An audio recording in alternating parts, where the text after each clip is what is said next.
One of the underreported things happening in Trump's second term is just the absolute destruction and devastation imparted upon the regulatory state in this country. So the regulatory state, this is one of the best parts of our government. Just trying to make sure like people have clean water and clean food and they don't get poisoned by the corporation that has a factory down the block. Like this, the whole point is government needs to protect the people. And if we let corporations run wild, if we let capitalism run amok, we know what it looks like. It looks like child labor. It looks like kids getting their hands cut off in machines and working overnight shifts. And it looks like tenement homes. And it looks like low pay and no benefits and no weekend. And it was a horror show when it was just let capitalism rip. Right? Now, Trump loves that time. He loves the robber baron era. He loves the Gilded Age. Why? Because 10 people had all the fucking money. And everybody else was fighting for the crumbs. Well, he's one of the 10 people. So he wants to bring that back. But look at this. This stuff is all massively, massively underreported. So let's start with this. U.S. FDA suspends milk quality tests amid workforce cuts. So this is part and parcel with Elon and Doge and their slash and burn approach. He wants to destroy the regulatory state. He wants to go in there and get rid of all the agencies that pester him. Like, for example, the CFPB, the anti-scam police. He would like to be able to commit his scams without the pesky government getting involved in trying to stop him. His friends would like to do the same thing. So this is part of that, right? Hey, we got buddies in big business, and we want to make sure, we want to cut the red tape, is what they say, and get rid of these burdensome regulations. Well, what are those regulations? It turns out it's this. Milk quality tests. I don't know. Sounds kind of important. The Food and Drug Administration is suspending a quality control program for testing of fluid milk and other dairy products due to reduced capacity in its Food Safety and Nutrition Division, according to an internal email seen by Reuters. Again, I should point out, every single time I talk about this, I have to point out, all of these cuts are illegal. Every one of them. They're totally unconstitutional. They're totally illegal. When courts look at this stuff, they all come back and say the same thing. Yeah, you can't do that. But then they keep on proceeding. The suspension is another disruption to the nation's food safety programs after the termination and departure of 20,000 employees of the Department of Health and Human Services, which includes the FDA, as part of President Donald Trump's effort to shrink the federal workforce. So in other words, remember, Mr. I'm RFK Jr. and I'm all about we're going to make America healthy again. That's what we're going to do. He's overseeing the Department of Health and Human Services, and under him, I guess we don't make sure our milk is safe anymore. Thanks, man. Is America feeling healthy again yet? The FDA this month also suspended existing and developing programs that ensured accurate testing for bird flu in milk and cheese and pathogens like the parasite Cyclospora in other food products. That's great. That's awesome. So because of the idiotic far-right reaction to COVID regulations, because of Joe Rogan's bullshit propaganda, now all these jackasses who run the government are convinced that COVID is a Chinese bioweapon, which is trying to kill us all. But it's also nothing. It's like a cold. It's like a mild flu. It's totally fucking contradictory. But they believe in like, hey man, let her rip libertarian style, no questions asked. Oh, do we have people who make sure bird flu is not in the milk and the cheese? Don't care. Fire them. Fuck them. This is where they're at.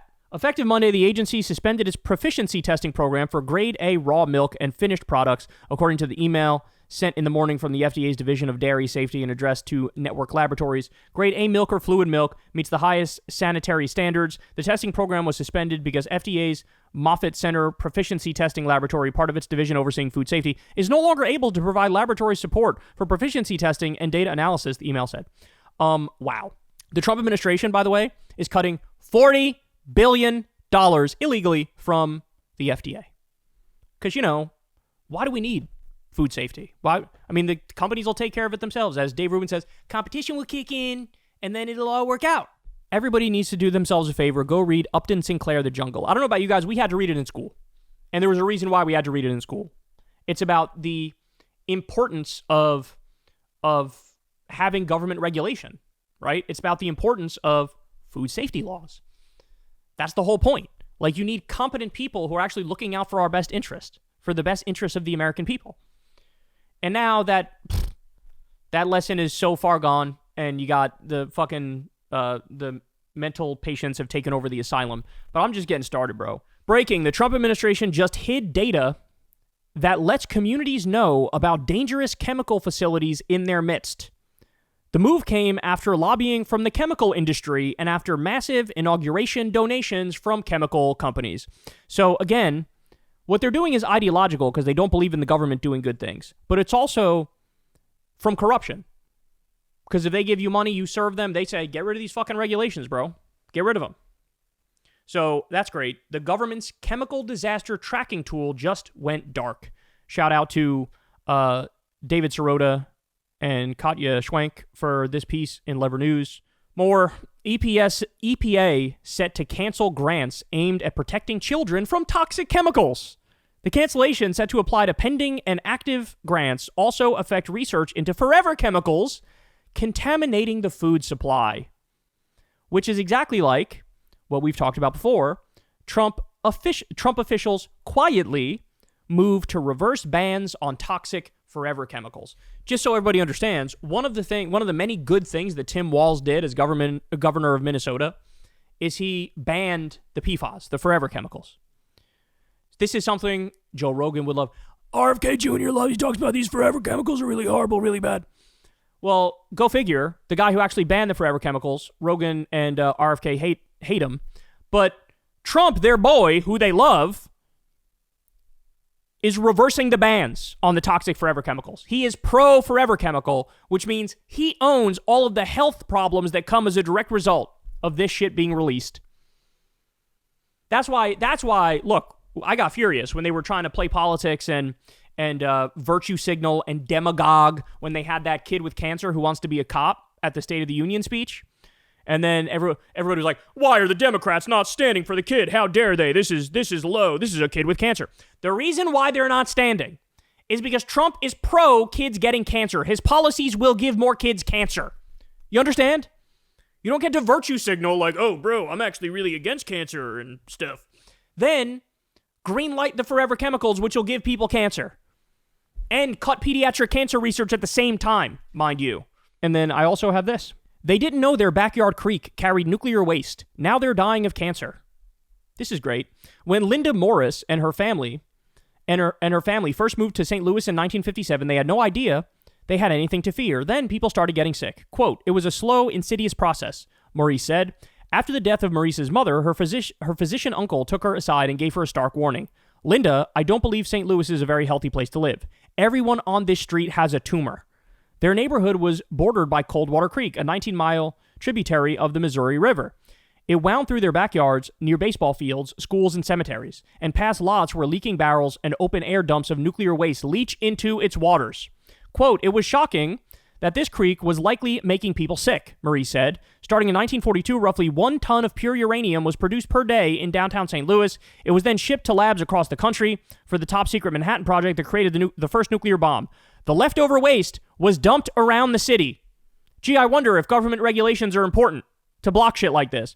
That material was in 82 different spots throughout St. Louis County. It spilled. Children played in it. It seemed to me that there was an attempt to absolutely get to the bottom of it. Maurice said. In Maurice's family alone, her mother, father, and brother died of cancer, leaving her to think differently about her childhood. All that time, all those fun things were happening, but that whole time, we and the rest of the community were being exposed to some pretty dangerous stuff.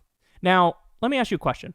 Let's say somebody goes into Trump's White House and says to him in no uncertain terms, sir, we have a massive issue that needs to be addressed immediately. We have a really big problem. This is very important for the health and well-being and the safety of the American people, specifically the people in Missouri.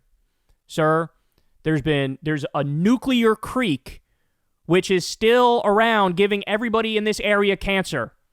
We need to clean it up. What do you think Trump would say? What do you think he would say? He would almost certainly be like, what are you talking about?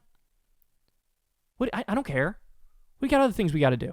What are you talking about? We're trying to get our tax cut bill through. We're trying to give billionaires and corporations more money. Like, what do you mean? We're doubling down on our war in Yemen. I don't have time to think about cancer poisoning people in the United States of America. I have zero faith in these people. They are part of the problem. Not only are they not going to help, They are part of the problem. All right, and then finally, I'll give you this one. 156 million Americans live in areas that received an F in air quality. 156 million. That's almost half.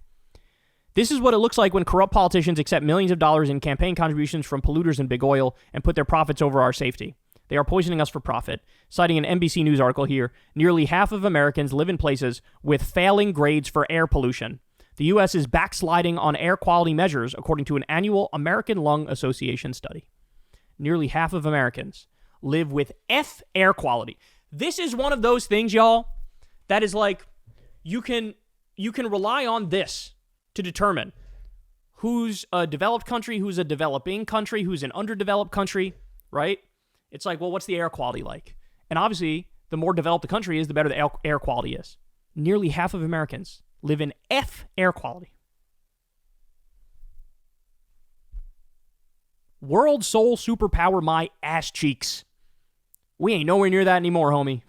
We are on the way out, and it is happening rapid fire. And this scourge, this mindset of anarcho-capitalism and let the companies do whatever they want. Well, this is what it looks like. This is what it looks like when you don't believe in government and the power of government to fix problems. Imagine being so cucked that you go, government can't do anything right. We shouldn't even have them try to do anything right, bro. This will let the companies do whatever they want. Well, enjoy, because I'm certainly not. Hey, y'all, do me a favor and like and subscribe. It helps out big time in the algorithm. Click the bell as well for notifications when videos drop, and watch that video on screen right now. You know you want to.